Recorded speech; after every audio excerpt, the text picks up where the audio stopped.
WIBTA if I intentionally ruined my husband's ex-wife's career? Buckle up. This is a long one. My husband, who I call hubby, has a son with his ex-wife, Karen.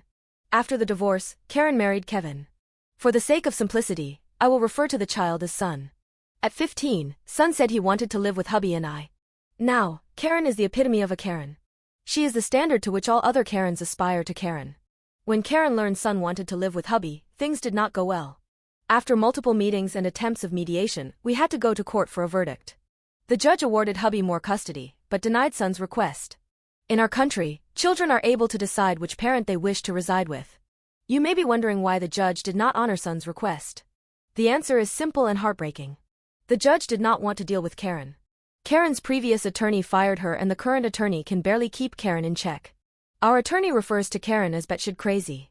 At the advice of our attorney, we agreed not to continue to push for more custody as it was very hard on son as he suffers from a neurodevelopment disorder. Son was not happy his request was denied by the judge, but was happy Karen lost some control over his life and that hubby had a more equal footing. Things went well for a little bit. Over the next 2 years, son became increasingly upset with mother. He would get annoyed when she called or texted and became more angry at our home. Son's older brother asked how we were dealing with his disrespectful behavior and angry outbursts. Hubby and I stared at each other for what felt like minutes before I could manage. He doesn't act that way at our house. We continued to help son through arguments with Karen and kept our attorney informed of the problems, but there wasn't enough evidence to sway the court. One afternoon, Karen got into a heated argument with son. Son had to walk home from school in a heavy rainstorm, while Karen sat at home. By the time son got home, he was completely soaked and cold. Karen found this hilarious and refused to let son change until she took a photo of him. This tangent will be relevant later. A few months later, Karen's oldest son, I'll call him OS, and son were together. Karen decided to tell OS the story or son walking home in the rain and shared the photo. Son became upset about this and Karen told him don't be a baby and continued to mock son. This was like throwing gasoline on a fire. Eventually, Karen stormed off and the boys heard a loud thud. Karen claimed son upset her and it triggered her cardiac condition, which caused her to collapse. Karen said she broke her arm when she collapsed. Son was inconsolable. As son told him this, we noticed inconsistencies in Karen's story. Karen refused medical treatment for her injuries and her broken arm miraculously healed the next day. Karen used this medical emergency to guilt son for the next few days and even blamed the entire thing on son.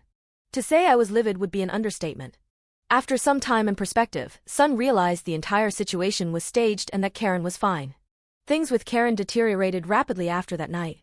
Son said he lost the little bit of respect he had for her. My heart broke for him, but hubby and I were always ready to listen and help son however we could. Fast forward and son is almost an adult and his relationship with Karen is even worse. Karen and Kevin belittle son on a consistent basis. They refused to prepare food for son when he was sick, push the responsibility of the dog and puppy on son, and insist that he does chores at inappropriate times. Son struggles with sleep as Karen frequently makes him stay up late to watch TV or so he can participate in family time. Things got even worse when Karen started playing son's favorite video game. The video game is not for rookies and takes some skill. Hubby and son both play the game and enjoy bonding over it.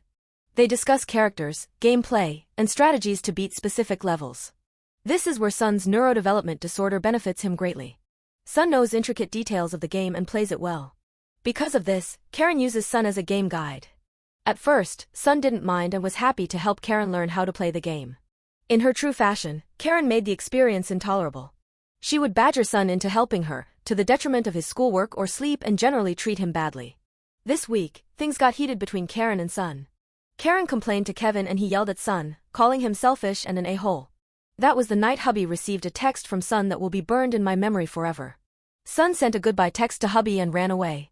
Karen and Kevin didn't know son ran away, but the security camera provided all the evidence we needed.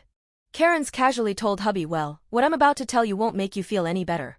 Son isn't here and he left his phone behind. Karen refused to call emergency services because she didn't want son labeled as a delinquent. I called emergency service, OS, and anyone who lived close to son. When we got to son's house, I noticed his coat was still there and I began to panic as the temperature was just above freezing. I knew son wouldn't be able to be outside for much longer. We began to search the house with the police, in case son came back to warm up. Fortunately, son was spotted not far from his home by Kevin. When son saw Kevin, he sprinted the opposite direction to avoid him. Son was found by the police and relieved him of the knife he was carrying. This is when we learned son was planning to end his life. Fortunately, the cold temperatures prevented him from succeeding. Sun was driven back to his home and immediately asked for hubby. Sun refused Karen and Kevin. The police upheld his request. After lots of hugs, Sun agreed to go to the hospital, but still refused to see Karen or Kevin. Hubby, OS, and I were allowed to be with Sun. Karen wouldn't accept this and threatened to sue the hospital if they denied her request. Of course, the hospital complied. On this night, Karen's biggest concern was that hubby did not use this emergency as a reason to have Sun removed from her care. Since that night, Sun was transferred to a different T hospital. He barely speaks to Karen, and when he does, it's robotic or filled with anger. He refused to hug her or say I love you. Sun asked us to tell Karen that he doesn't want to see Kevin, hear anything about him, or even hear his name. I relayed that information to her today and she brought up Kevin in front of Sun moment later. After our visit, she sent an angry text to hubby telling him he has not right to tell her not to mention Kevin and not to act like Sun's therapist. The past 48 hours, Karen has gone out of her way to keep hubby in the dark about Sun and disregarded all of Sun's requests.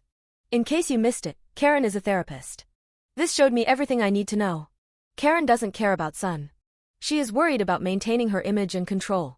She even lied directly to hubby and I, stating that her or Kevin never speaks poorly to Sun. Now, I am done. I tried to be civil so I wouldn't cause drama and stress for Sun and hubby. We tried the legal system, but it failed us and nearly cost Sun his life. Now, I want to make sure Karen cannot do this to anyone else. In my country, parents have to report income to their local county office. This helps the county to determine how much a parent should pay in child support. Karen has been working for 2 years and has not reported her income to the county office. This is not legal and can come with serious consequences. Also, as a therapist, she must maintain a clean criminal record. Failure to do so could make her unemployable. WIBTA if I exposed Karen to the county office and jeopardized her career and livelihood so she cannot cause this type of damage to anyone else?